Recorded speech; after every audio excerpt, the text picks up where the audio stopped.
იაგო ხვიჩიას გირჩი უნდა მოხდეს თუ არა ამ სიაში? იაგო ხვიჩიას გირჩი ალბათ არ უნდა მოხდეს. რას ნიშნავს სისტემური ოპოზიცია? რას აპირებენ ჩვენთან და როგორ ყალიბდებოდა სისტემური ოპოზიცია რუსეთში? სისტემური ოპოზიცია არასდროს ეწინააღმდეგება სამ რამეს: პოლიტიკური რეჟიმის არქიტექტურას, ლეგიტიმურობას და სისტემის მთავარ გადაწყვეტილებებს. რეჟიმი სისტემურ ოპოზიციას ყოფს სხვადასხვა ჯგუფებად, რომლებსაც გააჩნიათ საკუთარი ფუნქციები. პირველი ეს არის ლეგიტიმაცია, ქვეყნის შიგნით და გარეთ იმის ჩვენება, რომ თურმე არსებობს არჩევანი. მეორე ეს არის ორთქლის გამოშვება, კონკრეტული ჯგუფი ან პარტია ასრულებს ამ ფუნქციას, იმისათვის რომ მოქალაქეების ბრაზი დაიხარჯოს ჰაერში. მესამე ეს არის ელიტების კონტროლი, ისეთი ჯგუფების ინტეგრირება, რომლისგანაც იქნება ხელოვნური ელიტა. და მეოთხე ეს არის ელექტორატის მანიპულირება, საჭიროების შემთხვევაში სხვადასხვა პროცენტულად სხვადასხვა პარტიებზე ხმების გადანაწილება. თუ როგორ ახერხებს ავტორიტარული რეჟიმი დემოკრატიის სახელით დემოკრატიის მოკვლას, კარგად არის ნაჩვენები სერიალში ბენიტო მუსოლინზე. უყურეთ ამ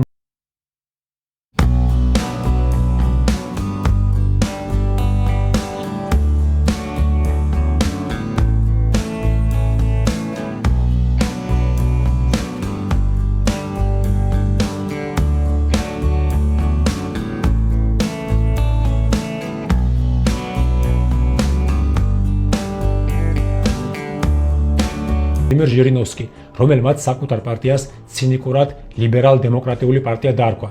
შეხედეთ ამას.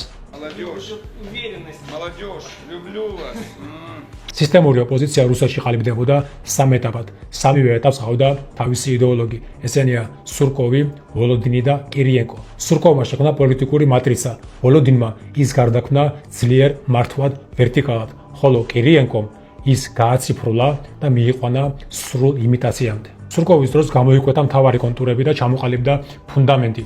უნდა ყოფილიყო ერთი ყოველთვის გამარჯვებული ძლიერი მართველი პარტია, კომუნისტების სახით ტრადიციული ოპოზიცია, ჟირინოვსკის LDPR-ის სახით ყვირალა ოპოზიცია ორთქლის გამოშვების და მოგვიანებით დაამატა სპრავედლივая რასია, რომელსაც უნდა წაერთვა ხმები კომუნისტებისთვის და რომელიც უნდა ყოფილიყო, ეს ვთქვათ, მემარცხენე სოციალისტური პარტია. 2011-12 წლის პროტესტების შემდეგ ვოლოდინმა სურკოვის სისტემა უფრო დახვეწა. მან პარტიები დაყო სხვადასხვა ჯგუფებად. კომუნისტურ პარტიას უნდა მოეზიდა პენსიონერები და საბჭოთა კავშირის ნოსტალგიით შეყრობილი ხალხი. ჟირინოვსკის LDPR-ს უნდა მოეზიდა ნაციონალისტები, ელანძღა ყველა, განსაკუთრებით ოპოზიცია და გამოეშვა ორთქლი. სპრავედლივая რასიას უნდა მოეზიდა საშუალო ფენა, ინტელიგენცია და დაყრდნობოდა სოციალურ პროტესტს. მოეხდინა სოციალ-დემოკრატიის იმიტაცია. დამთავარი ედინეა რასია. ეს არის სახელმწიფო აპარატი და ადმინისტრაციული რესურსი, რეჟიმის საყრდენი. კირიენკომ სურკოვის და ვოლოდინის მიერ შექმნილი სისტემა ბოლომდე გააციფრულა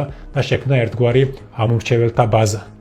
ეს ყველაფერი ხდებოდა ნაბიჯ-ნაბიჯ, საკანონმდებლო ინიციატივების მიღებით, მედიის დევნით და სრული კონტროლით, რეალური ოპონენტების მარგინალიზებით და გაქრობით, ამ სიტყვის პირდაპირ მნიშვნელობით. ყველაფერი დაგვირგვინდა იმით, რომ სისტემური ოპოზიციის ლიდერები საჯაროდ ხვდებიან პუტინს, ხოლო ვლადიმერ ჟირინოვსკი კი ამბობდა, პუტინი არის რუსეთის იმპერატორი და მეფე.